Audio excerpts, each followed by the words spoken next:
Edar video mantan Presiden Indonesia dengan penampilan yang sangat memprihatinkan. Wajahnya terlihat bengkak dan pucat. Alergi biasa. Pak Jokowi pura-pura sehat karena kasus ijazah palsu. Apa benar ya Pak Jokowi kena autoimun sampai sakit kulit? Awalnya Pak Jokowi pergi ke Vatikan untuk menghindari kasus sidang ijazah. Tapi setelah pulang justru Pak Jokowi stres berat tidak seperti pensiunan presiden lainnya. Masih dalam sedikit pemulihan. Saya ingin membongkar apa yang sebenarnya terjadi pada presiden kita, Pak Jokowi. Santet, azab, atau guna-guna. Apa yang sedang menimpa dengan semua penyakitnya? Karena terkait itu tradernya kapal yang JKW Mahakam sama dari anak itu pas spekulasinya di lapangan berkembang itu miliknya Pak Jokowi, kita tanya-tanya. Gara-gara penyakit kulit Jokowi, mungkin ratusan orang yang biasanya mengunjungi di Solo, di rumahnya itu, sudah tidak akan datang lagi karena takut ketularan penyakit Jokowi. Saya berperasaan.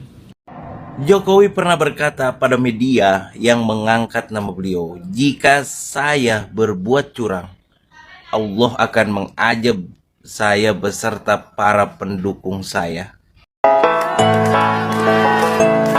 Alergi biasa.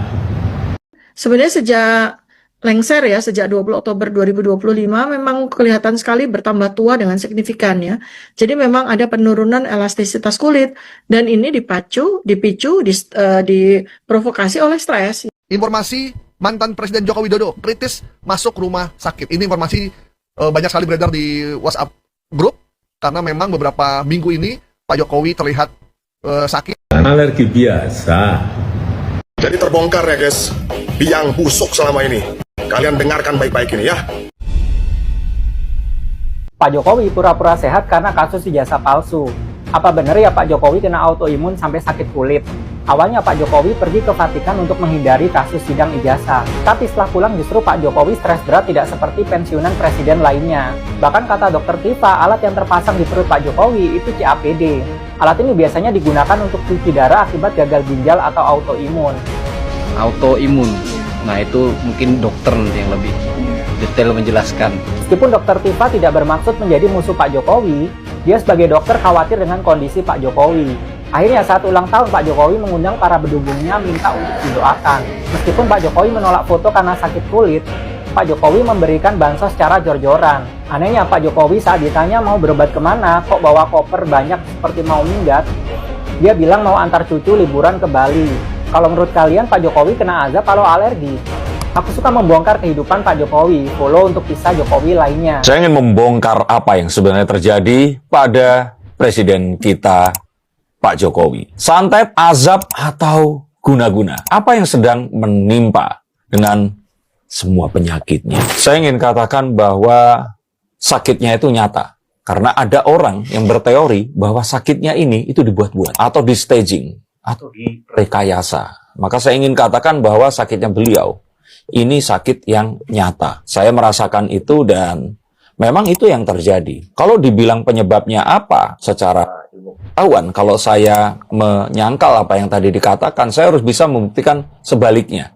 Saya nggak bisa membuktikan sebaliknya bahwa beliau ini sakit bukan karena disantet gitu. Tapi ya saya ingin katakan bahwa saya termasuk kepada barisan pesulap merah yang nggak begitu langsung percaya santet itu ada. Tapi ada juga yang berteori termasuk Dr. Tifa yang mana menurut beliau ini justru Pak Jokowi dengan waktu itu yang klarifikasi ke ajudannya bilang pulang dari Vatikan terus sakit gatal-gatal itu seolah-olah jadinya menyalahkan kepergiannya ke Vatikan padahal Vatikannya bukan sarang penyakit dan lain-lain. Sebenarnya sejak lengser ya, sejak 20 Oktober 2025 memang kelihatan sekali bertambah tua dengan signifikan ya.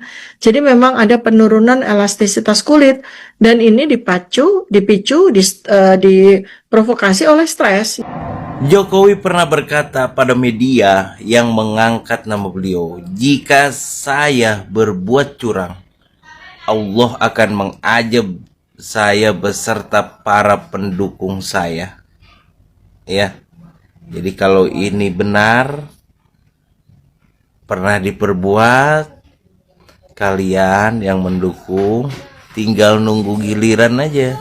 Alamak! ngeri kali. Gara-gara penyakit kulit Jokowi, mungkin ratusan orang yang biasanya mengunjungi di Solo, di rumahnya itu, sudah tidak akan datang lagi, karena tidak mungkin berselfie sambil ketawa ke TV, karena takut ketularan penyakit Jokowi. Dan tanpa selfie, alangkah sunyi dan sepinya hati Jokowi. Jadi terbongkar ya guys, biang busuk selama ini. Kalian dengarkan baik-baik ini ya. Abang Refli Harun sudah sampaikan bahwa ini pertempuran digeser, bukan lagi soal ijazah. Kenapa? Karena sudah jelas kok ijazah itu palsu. Ya, saya punya bukti baru loh.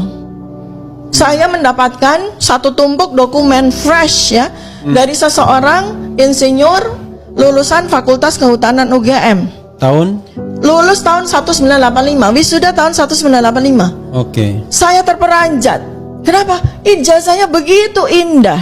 Ijazah sarjana insinyur kehutanan UGM, ijazahnya begitu indah. Dan ternyata Universitas Gadjah Mada, saya yang kemarin agak kecewa, saya menjadi bangga dengan melihat dokumen itu, melihat ijazah itu.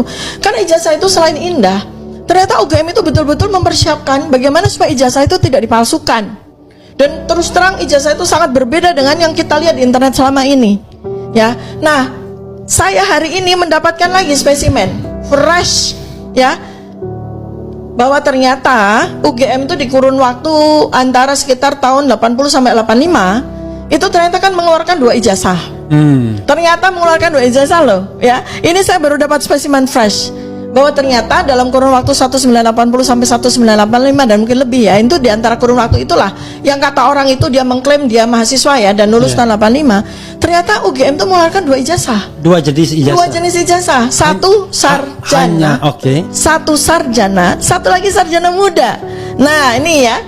Ternyata ya spesimen yang dibuat kata Betor Suryadi itu dibuat di UPP ya, itu ternyata spesimen sarjana muda.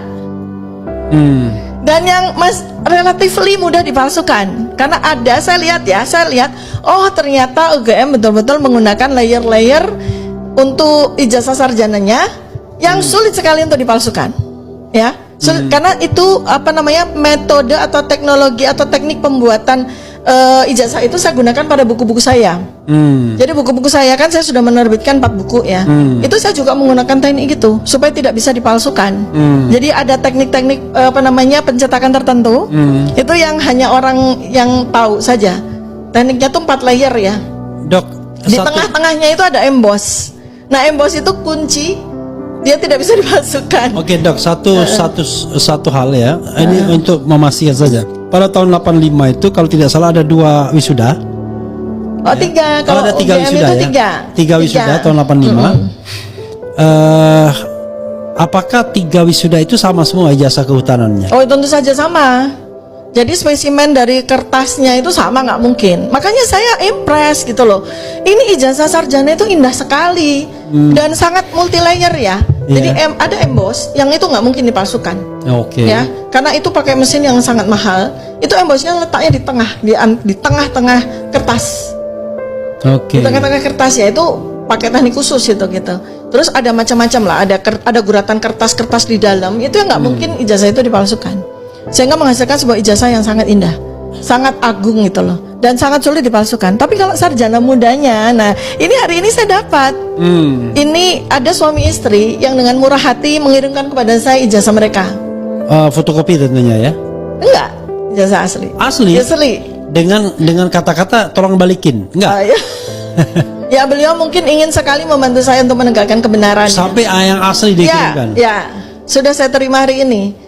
Suami istri ini yang satu. Nanti di belakang kita melihat juga ya. Nah, tapi saya enggak, ini karena saya mau akan guna ya, saya mau spill aja.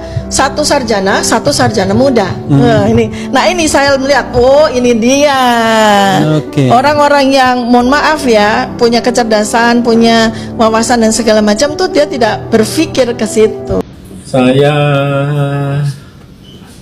berperasaan memang kelihatannya ada agenda besar politik di balik isu-isu ini, ijazah palsu, isu pemakzulan.